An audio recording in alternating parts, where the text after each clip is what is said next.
Apparently, there's a Bitcoin mining operation in Finger Lakes and is sparking local concerns. So let's get into this story. So, a gas-fired power plant being used to support a Bitcoin mining operation in upstate New York has divided local residents over the environmental toll of the energy-intensive process versus the economic benefits the business brings to town.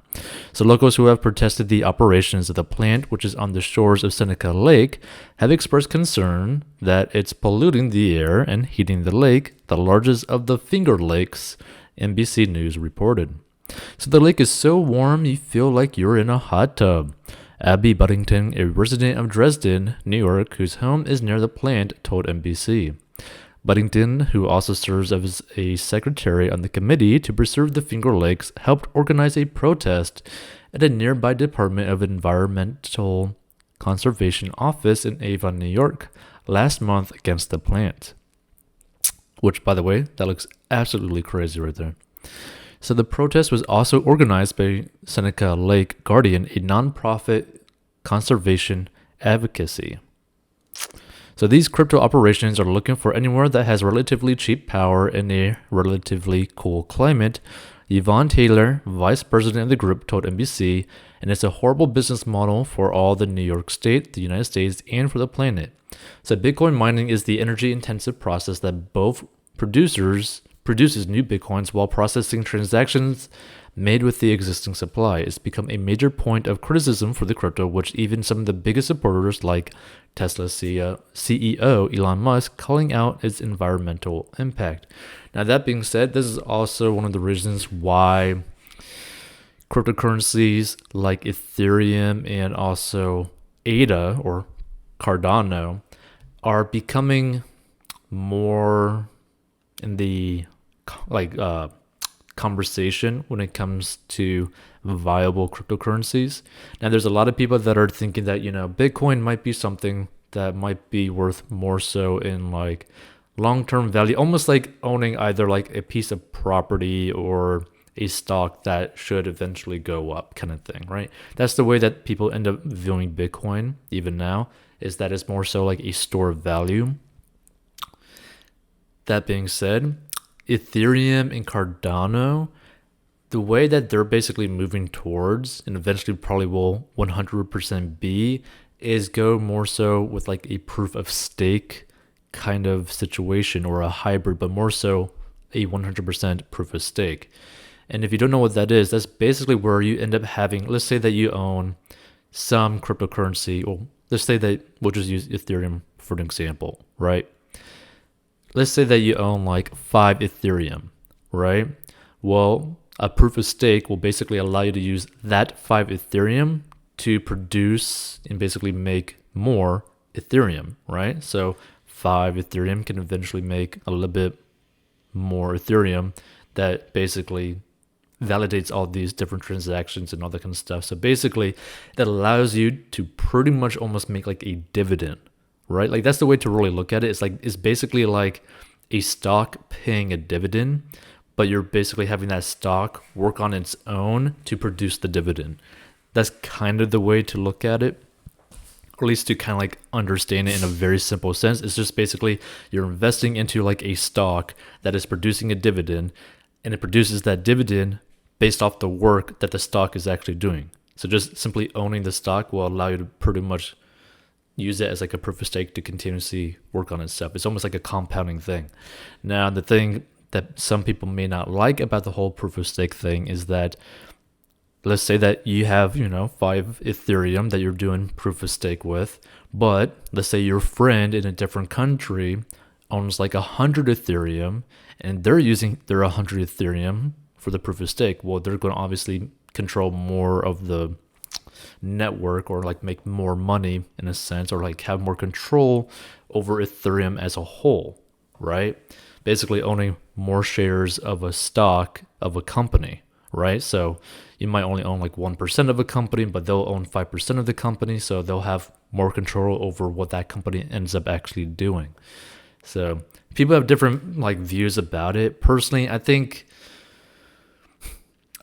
the way to really go about it, if you were to get into cryptocurrency, like maybe put like, 1 to 5% of your total net worth in there. Now, that's not financial advice. It's just basically, a personal suggestion that I would do if I had the, liquid capital to be able to do something, is have like a small percentage of my net worth into cryptocurrencies like Bitcoin or Ethereum and Cardano, just because Ethereum and Cardano could be more so of a proof of stake, potentially have like a compounding effect of its own where, maybe you buy like a small amount now, you keep investing into it, and it just exponentially grows your account value over time.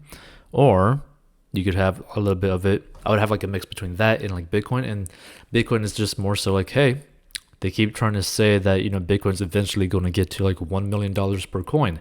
Will it? I doubt it. But technically speaking, it is possible. And a while ago, I kind of predicted if it were to get to $100,000 per coin this year, then probably within the next 10 years, it will probably get to $1 million. So it hasn't gotten to that point yet, but again, who knows? Because the thing with cryptocurrency, it just goes up and down like crazy. So unless you're willing to toss money in it that you literally do not care about, then it'd probably be better to just stay away from this stuff completely, right? Because no matter how you look at it, this is kind of like a gamble, right? Or basically buying like a lottery ticket, right? So if you're okay with like, putting $20 here, $10 here, or $100 here, or if you have more, liquid capital available to you that you could just literally burn, it might be a viable option to you, right? But again, to each their own. Personal finance is personal, and there's some people who go like 99% in cryptocurrency. I think that's kind of foolish, but if it works out for them, it works out for them. By the way, it's pretty interesting.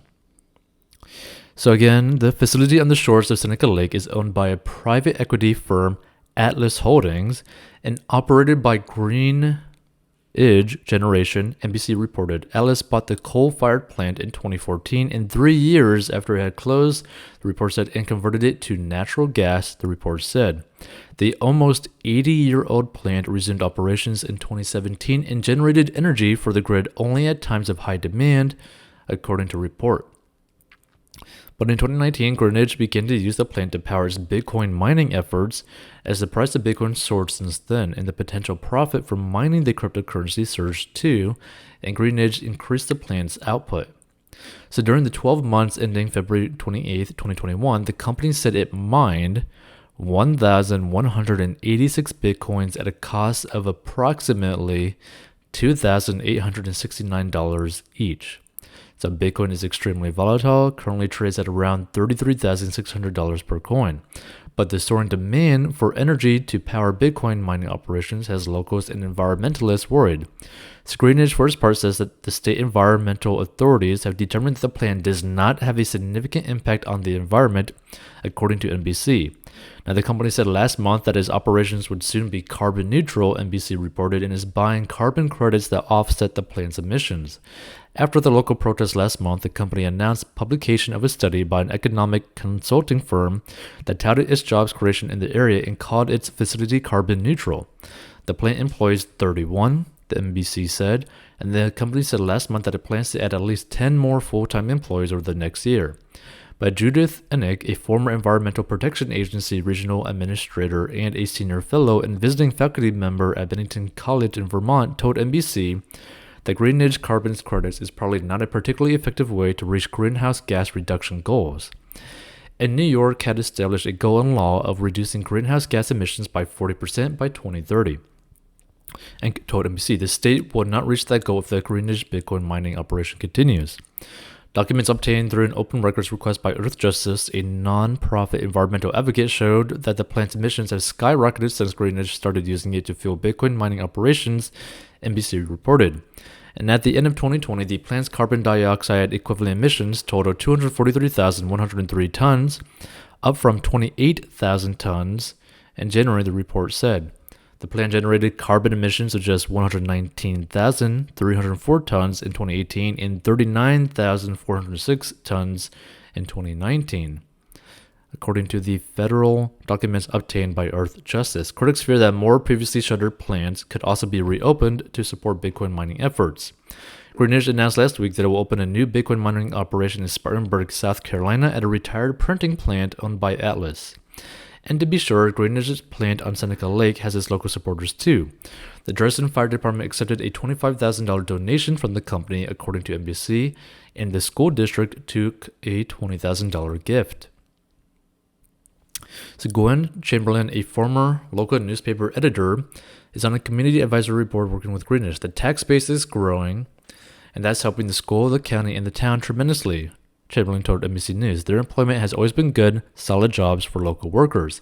Now, another option available to people, right? I think at some point, eventually, they are probably going to make a Bitcoin mining operation that is not fueled by natural gas, not fueled by gas, not fueled by coal, or, by wind or solar, because those are pretty inefficient. I think it's going to get to the point where people are going to have Bitcoin mining rigs or farms that are 100% fueled by nuclear power. And if it were to get to something like that, I could honestly see like small nuclear reactors that, maybe the general population could have access to. And I'm talking like really small, like very, very small. And that could technically end up creating almost like their own printing machine for money, right? Now, obviously, that's not really that feasible, probably in a very, very long time. But I could see a point in the future where you could have a massive, massive Bitcoin farm or some sort of cryptocurrency farm that is 100% ran on nuclear power. And if that's the case, it kind of gets rid of this whole like carbon dioxide emissions thing and all that kind of stuff. Now, obviously, there would be some like waste from a nuclear reactor, all that kind of stuff. But either way, I think that'd be an interesting route to go about. Because if like a country or like a state were to do something like that, maybe, have like a certain area in the middle of like 1,000 miles of acres, right? And just have like a small Bitcoin farm and see what happens, and then like steadily grow it there and there and there and there, all powered by nuclear power, and see what happens. I think that'd be pretty cool to see. But who knows what's going to happen?